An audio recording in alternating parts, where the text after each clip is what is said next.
नमस्कार बच्चों, कैसे हैं आप सब। आशा करती हूँ आप सभी अच्छे होंगे, स्वस्थ होंगे, खुश होंगे और अपनी पढ़ाई भी अच्छे से कर रहे होंगे। तो जैसा कि आप सभी जानते हैं, मैं हूँ आपकी हिंदी की अध्यापिका और मैं स्वागत करती हूँ आप सभी का आईसीटी वर्चुअल क्लासरूम में। और आज हम यहाँ पर एकत्रित हुए हैं पढ़ने के लिए क्लास 10th की हिंदी।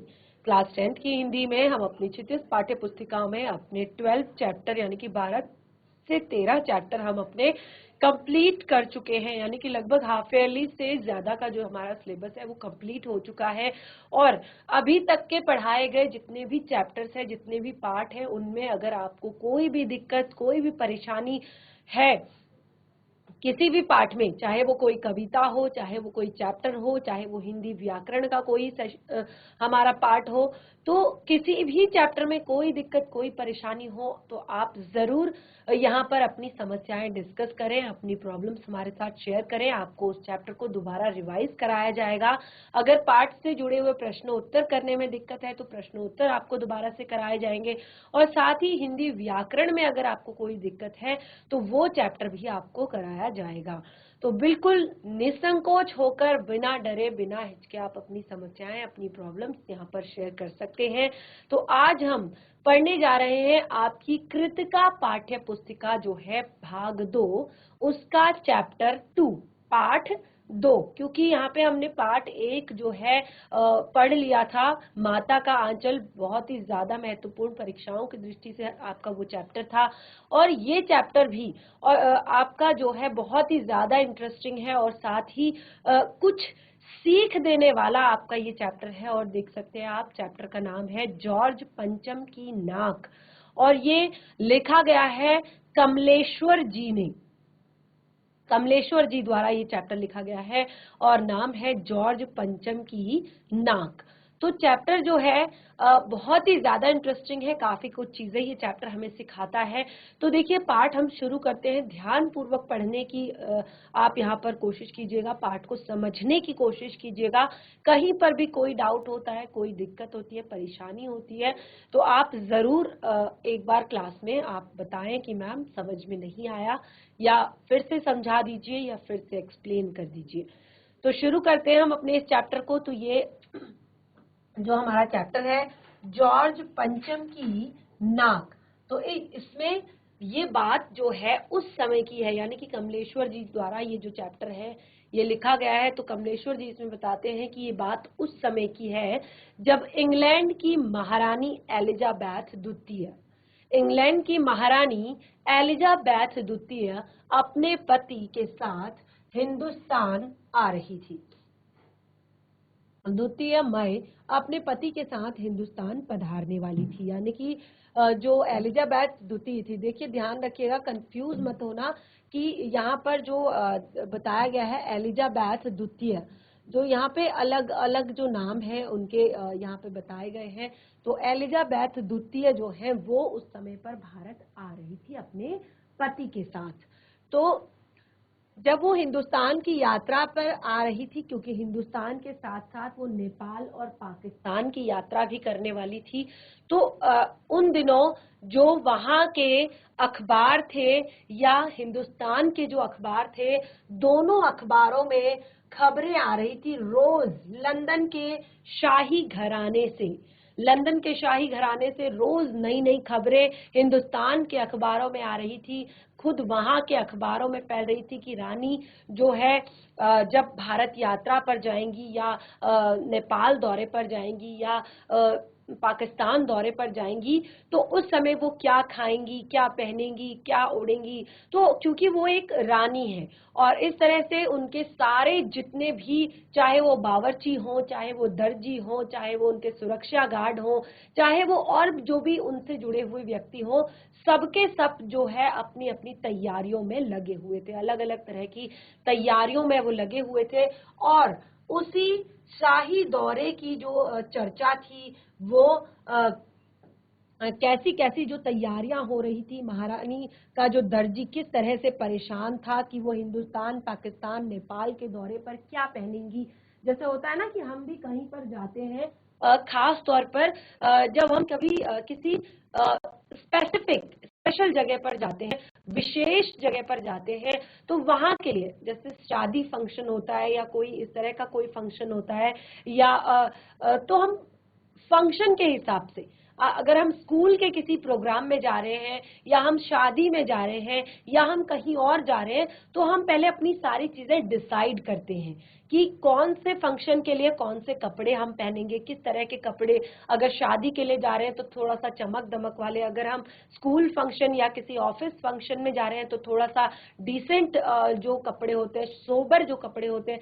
तो अब महारानी तो एक जो एलिजाबेथ है जो है वो तो महारानी है, तो उनका दौरा अलग अलग देशों का है, तो उनके लिए इतनी तैयारियां होना, उनके लिए इतनी जोर शोर से तैयारियां होना तो लाजमी है। तो रानी एलिजाबेथ का दर्जी जो था वो परेशान था कि रानी हिंदुस्तान, पाकिस्तान, नेपाल की यात्रा में क्या पहनेंगी।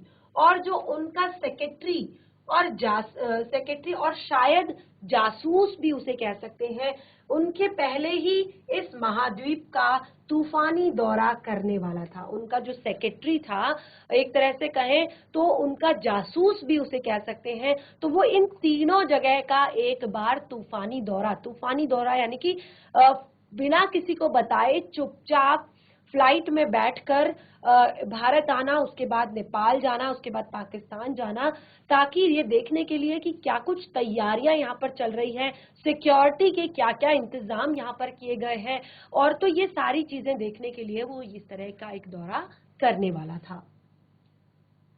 तो यहाँ पर आखिर कोई मजाक तो नहीं था, क्योंकि वो महारानी थी, तो आखिर कोई मजाक तो नहीं था।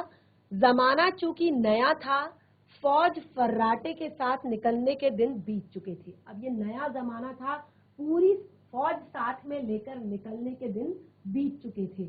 अब केवल कुछ सुरक्षा गार्ड्स के साथ या कुछ अपने खास लोगों के साथ ही निकलना होता था, इसीलिए फोटोग्राफर्स की फौज तैयार हो रही थी।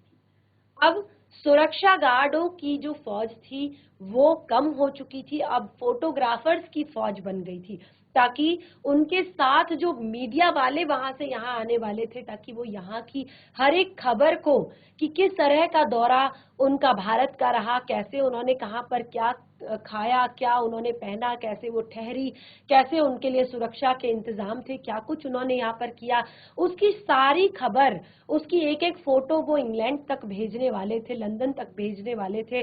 तो अब फोटोग्राफर्स की फौज जो है तैयार होने लगी। इंग्लैंड के अखबारों की कतरनें हिंदुस्तानी अखबारों में दूसरे दिन चिपकती नजर आती थी।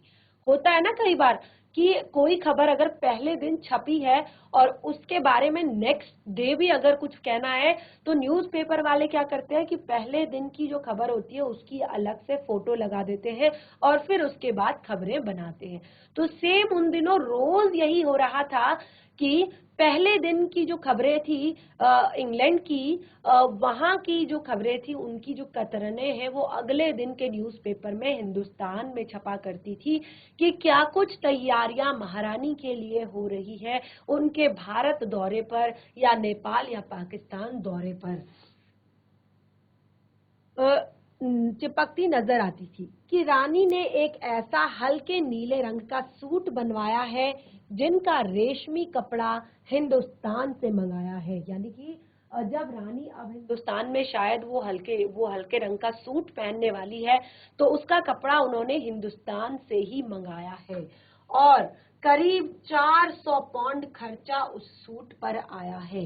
एलिजाबेथ की जन्मपत्री भी छपी गई, एलिजाबेथ की पूरी जन्मपत्री उसमें छाप दी गई।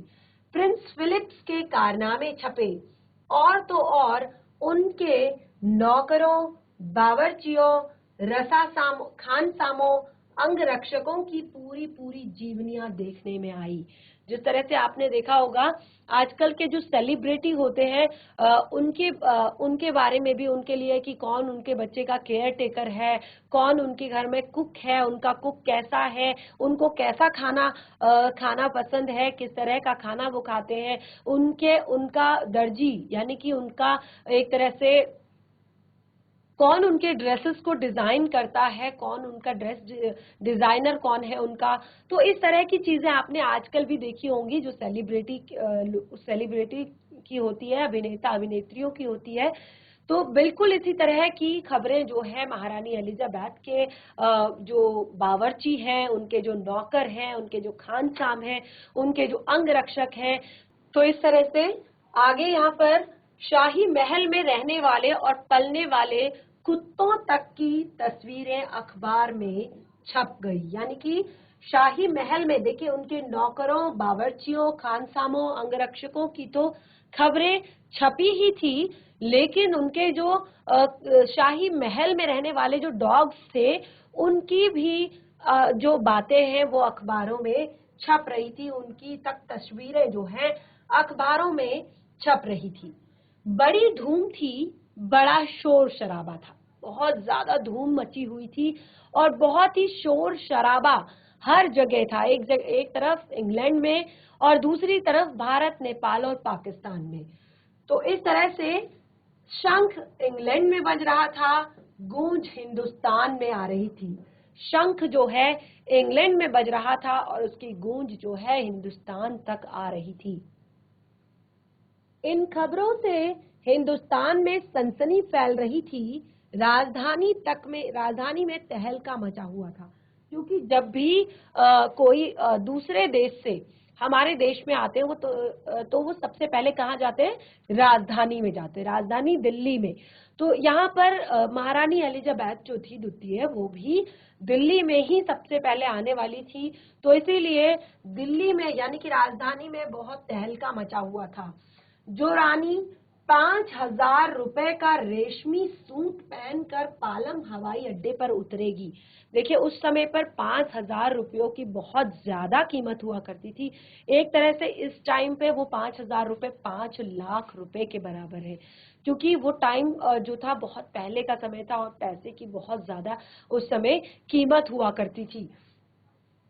तो जो रानी 5,000 रुपए का रेशमी सूट पहनकर पालम हवाई अड्डे पर उतरेगी, तो उसके लिए कुछ तो होना चाहिए। कुछ क्या? बहुत कुछ होना चाहिए, जिसके बावर्ची पहले महायुद्ध में जान हथेली पर लेकर लड़ चुके हैं, उसकी शान शौकत के क्या कहने। और वह रानी दिल्ली आ रही है। नई दिल्ली ने अपनी तरफ देखा और बेसाख्ता मुंह से निकल गया, वह आए हमारे घर, खुदा की रहमत, कभी हम ना उनको अपने घर को देखते हैं। और देखते देखते नई दिल्ली का काया पलट होने लगा। तो एक तरह से जब दिल्ली ने अपने आप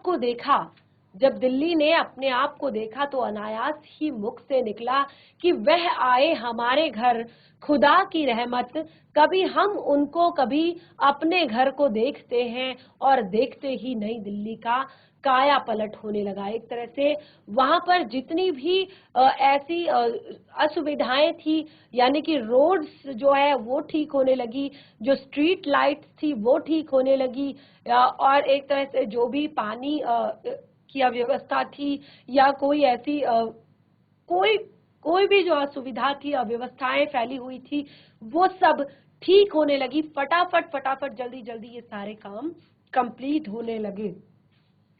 और करिश्मा तो यह था कि किसी ने किसी से नहीं कहा, किसी ने किसी को नहीं देखा, सड़कें जवान हो गई, बुढ़ापे की धूल साफ हो गई। ये एक तरह का करिश्मा ही था कि किसी ने किसी से नहीं कहा, किसी ने किसी को नहीं देखा, पर अचानक रातों रात सड़कें जवान हो गई और बुढ़ापे की धूल उतर गई। इमारतों ने नाज़नीनों की तरह श्रृंगार किया, यानी कि सड़कें जहां पर भी टूट फूट थी, सड़कों में जहां पर भी जो मोटी धूल जमी हुई थी, पत्ते गिरे हुए थे, जो भी गंदगी थी, रातों रात सड़कों की सफाई कर दी गई। जो सड़कें टूटी हुई थी उन सड़कों को ठीक कराया गया। जिन सड़कों पर स्ट्रीट लाइट नहीं थी वहां पर स्ट्रीट लाइट लगवाई गई, जहां पर एक तरह से सिग्नल्स नहीं थे, ट्रैफिक सिग्नल्स, वो तैयार किए गए। और जो बड़ी बड़ी इमारतें थी, नई नई इमारतें थी, उन्हें सजाया गया, उन पर रंग पेंट किया गया, उन पर अलग अलग तरह से उन्हें डेकोरेट किया गया। तो इस तरह से लेकिन ये सारी चीजें जब हो रही थी, लेकिन एक बड़ी मुश्किल पेश थी, वह थी जॉर्ज पंचम की नाक। और देखिए, इंग्लैंड की महारानी भारत आ रही थी, और इंग्लैंड के ही एक जो राजा हुए थे, उनकी जो नाक थी, उनका एक स्टैचू जो है वो दिल्ली में लगा हुआ था। और दिल्ली में सब कुछ था, दिल्ली में सब कुछ होता जा रहा था, सब कुछ हो जाने की उम्मीद भी थी, यानी कि सब कुछ था, सब कुछ हो रहा था, और जो नहीं था उसके भी होने की उम्मीद थी।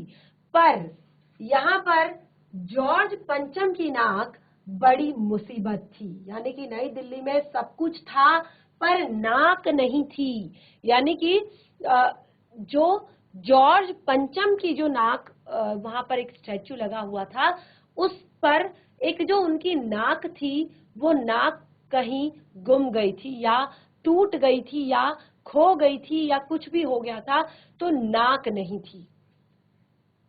इस नाक की भी एक लंबी दास्तान है। इस नाक के लिए बड़े तहलकमे मचे थे। किसी वक्त आंदोलन हुए थे, राजनीतिक पार्टियों ने प्रस्ताव पास किए थे, चंदा जमा किया गया था, कुछ युवा नेताओं ने भाषण भी दिए थे, गर्मा गर्म बहसें भी हुई थी, अखबारों के पन्ने भी रंगे गए थे, और बहस इस बात पर थी कि जॉर्ज पंचम की नाक रहने दी जाए या हटा दी जाए, रहने दी जाए या हटा दी जाए। देखिए, नाक से यहाँ पर सबसे बड़ा है इज्जत का सवाल। नाक से सबसे मेन बात है इज्जत का सवाल। नाक कहते हैं ना, नाक कट जाना, यानी कि इज्जत जो है चली जाना। तो नाक का यहाँ पर जॉर्ज पंचम की नाक की बहुत एक लंबी दास्तान है। एक समय पर यहाँ पर काफी सारी इस बात में बहसें हुई, काफी सारी भाषण भी हुए, बहुत सारी राजनीतिक पार्टियों ने बहुत सारे अलग अलग प्रस्ताव भी रखे। और जैसा कि हर राजनीतिक आंदोलन में होता है, कुछ पक्ष में थे और कुछ विपक्ष में थे। कुछ तो पक्ष में थे और कुछ विपक्ष में थे, लेकिन ज्यादातर लोग जो थे वो खामोश थे। खामोश रहने वालों की ताकत दोनों तरफ थी। यानी कि जो पक्ष में थे उस तरफ भी कुछ खामोश थे, जो विपक्ष में थे उस तरफ भी कुछ खामोश थे। तो इस तरह से उनकी तादाद जो है ज्यादा थी। यह आंदोलन चल रहा था, क्योंकि जॉर्ज पंचम की नाक लगाई जाए या रहने दी जाए, यह आंदोलन चल रहा था। जॉर्ज पंचम की नाक के लिए हथियार बंद पहरेदार तैनात कर दिए गए थे। क्या मजाल कि कोई उनकी नाक की तरफ पहुंच जाए। यानी कि जो पक्ष में थे कि नाक रहनी चाहिए, उन्होंने वहां पर हथियार बंद जो है पहरेदार तैनात कर दिए थे। और हिंदुस्तान में जगह जगह ऐसी नाकें खड़ी थी। यानी कि एक तरह से देखिए, हमारा जो देश था पूरी तरह से एक बार ब्रिटिश शासन के अधीन था, अंग्रेजों का गुलाम था। लेकिन आज भी हम उन्हीं को एक तरह से यहाँ पर उनका स्टैचू बनाए हुए हैं, उन्हीं को हमने यहाँ पर अपनी रखा हुआ है। यानी कि क्यों हम उनको इस तरह से सम्मान दे रहे हैं, क्यों हम उनको इतना उनकी इतनी रिस्पेक्ट कर रहे हैं। तो कुछ लोग इसके पक्ष में थे कि उनकी नाक नहीं होनी चाहिए, उनकी नाक निकाल देनी चाहिए। कुछ लोग इसके पक्ष में थे कि उनकी नाक को दोबारा से लगा देना चाहिए। तो इस तरह से ऐसी नाकें जगह जगह खड़ी थी। यानी कि बहुत, हमारा देश एक तरह से स्वतंत्र तो हो चुका था, लेकिन अभी भी मानसिक रूप से वो स्वतंत्र नहीं हुआ था। वो मानसिक रूप से एक तरह से ब्रिटिश शासन के अधीन था, उन्हीं को फॉलो कर रहा था, उन्हीं का अनुसरण कर रहा था। तो जिन तक लोगों के हाथ पहुंच गए और उन्हें शानो शौकत के साथ उतारकर अजायब घरों में पहुंचा दिया गया। कहीं कहीं तो शाही लाटों की नाकों के लिए गुरिल्ला युद्ध होता रहा। यानी कि जहां जहां लोगों के हाथ पहुंच गए वहां से लोगों ने उन्हें हटाकर अजायब घरों यानी कि म्यूजियमों में रख दिया। और कुछ ऐसा था कि कई कई जगहों पर उनकी लाटों के लिए, लाटों यानी कि उनके स्टैचू के लिए गोरिल्ला युद्ध, एक तरह से बहुत ही भयंकर जो है युद्ध होता होता रहा था। उसी जमाने में यह हादसा हुआ था। जब इस तरह की बातें चल रही थी तो उसी जमाने में यह हादसा हुआ था। इंडिया गेट के सामने वाली जॉर्ज पंचम की जो लाट थी, नाक एकाएक गायब हो गई। यानी कि शायद जो विपक्ष में रहे होंगे, यानी कि नाक नहीं होने चाहिए वाले जो लोग थे, शायद उन्हीं के कारण जो इंडिया गेट के सामने जो जॉर्ज पंचम की जो लाट लगी हुई थी, मूर्ति लगी हुई थी, तो उसकी नाक अचानक गायब हो गई। हथियारबंद पहरेदार अपनी जगह तैनात रहे, गश्त लगाती रही और लाट की नाक चली गई। और जो हथियारबंद जो थे, जो एक तरह से लोग लगाए गए थे वहां पर, वो देखते रह गए और गश्त लगाते रह गए, लेकिन नाक जो है चली गई। रानी आए और नाक ना हो, रानी आए और नाक ना हो, यानी कि इंग्लैंड की रानी, इंग्लैंड की महारानी यहाँ पधार रही है। और उनके जो पूर्वज थे, उनके जो एक तरह से उनके जो लोग थे, उन्हीं की उनमें से एक जो जॉर्ज पंचम है, उनकी अगर नाक ना होगी तो ये कैसा होगा। एकाएक परेशानी बढ़ गई। अब देखिए, रानी आ रही है और नाक नहीं है, बड़ी सरगर्मी शुरू हो गई। अब इसके लिए फिर से एक बार बड़ी सरगर्मी शुरू हो गई।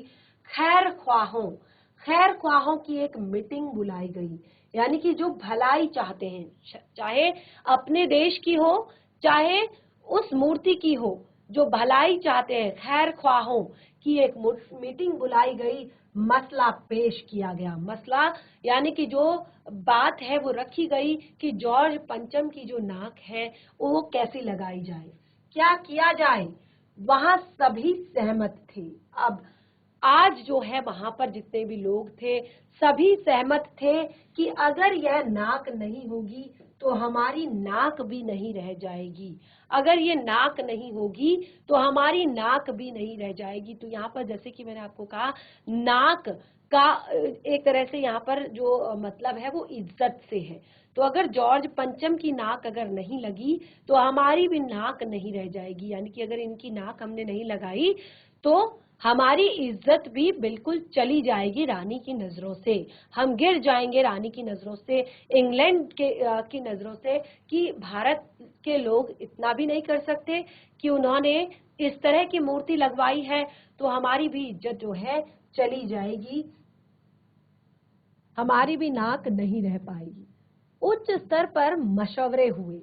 अब जो बड़े लेवल पर इस बात को डिस्कस किया गया, बहुत दिमाग खरोचे गए और यह तय किया गया कि हर हालत में नाक जो है वो होनी चाहिए।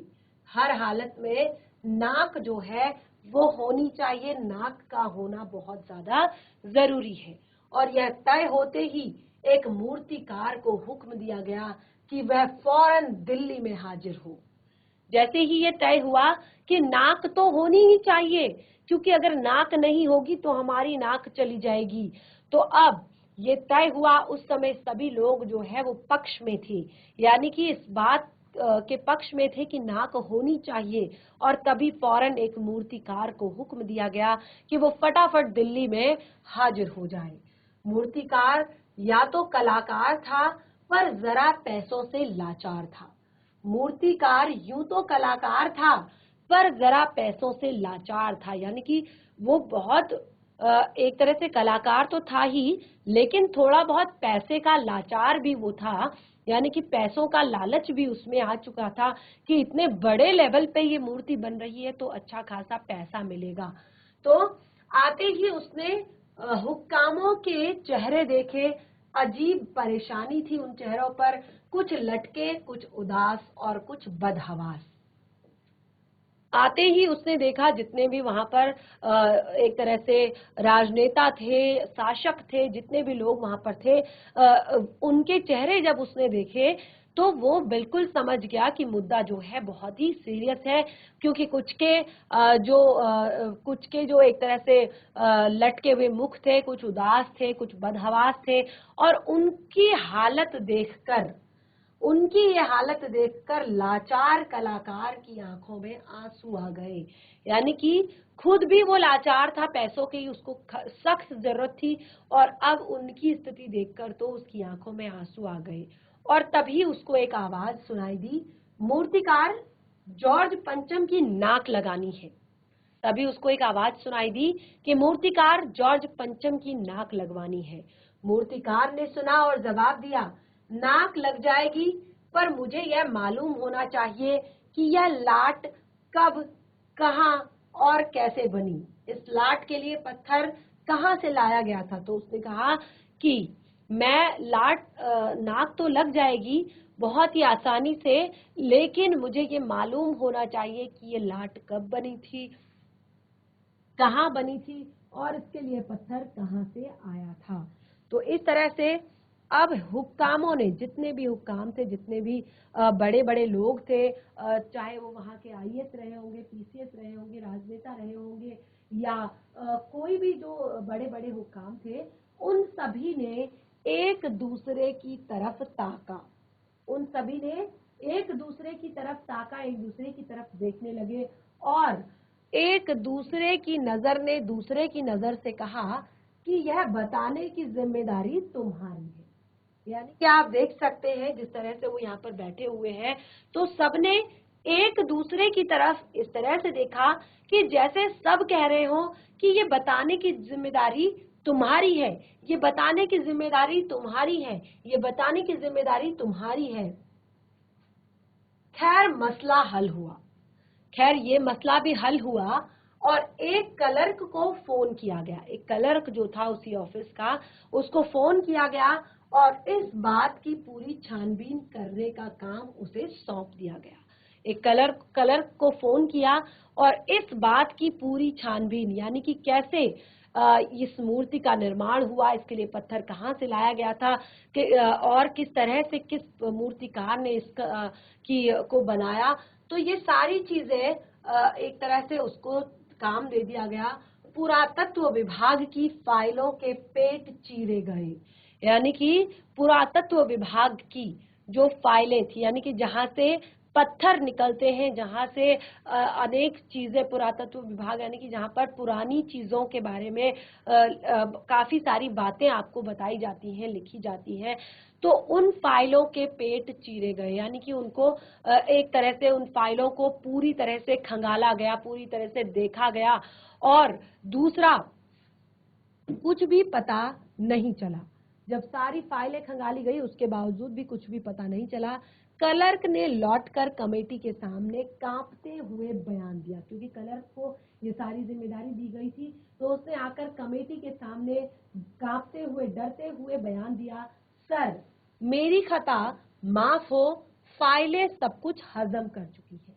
यानी कि मेरी खता माफ हो, फाइलें सब कुछ हजम कर चुकी, यानी कि जो सारी पुरानी बातें थी वो शायद अब इन फाइलों में नहीं रही। यानी कि पुरानी, देखिए क्या होता है कि कोई भी जो जरूरी फाइल होती है, जरूरी कागजात होते हैं, उनको ज्यादा से ज्यादा किसी भी ऑफिस में 10 वर्ष तक रखा जाता है। अगर किसी, वो चाहे किसी आदमी से रिलेटेड हो, किसी भी सूचना से संबंधित हो, या किसी भी चीज से संबंधित हो, तो सबसे ज्यादा जरूरी जो फाइलें होती हैं वो लगभग एक ऑफिस में 10 वर्ष तक, 10 से 12 वर्ष तक वो रखी जाती हैं। उसके बाद उनको नष्ट कर दिया जाता है, क्योंकि बहुत सारा इस तरह का अगर हम मैटर रखने लगे तो केवल फाइलों का ढेर ही ऑफिस में लग जाएगा, तो केवल 10 या 12 वर्ष तक उन फाइलों को रखा जाता है। तो शायद यहाँ पर उससे जुड़ी हुई कोई फाइल उस क्लर्क को नहीं मिली।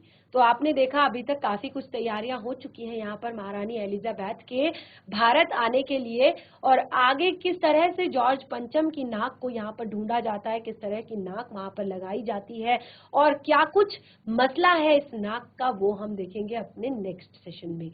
तो आज का सेशन हमारा यहीं पे समाप्त होता है। हम कंटिन्यू करेंगे अपने टॉपिक को अपने अगले सेशन में। तब तक के लिए धन्यवाद। आपका दिन शुभ हो।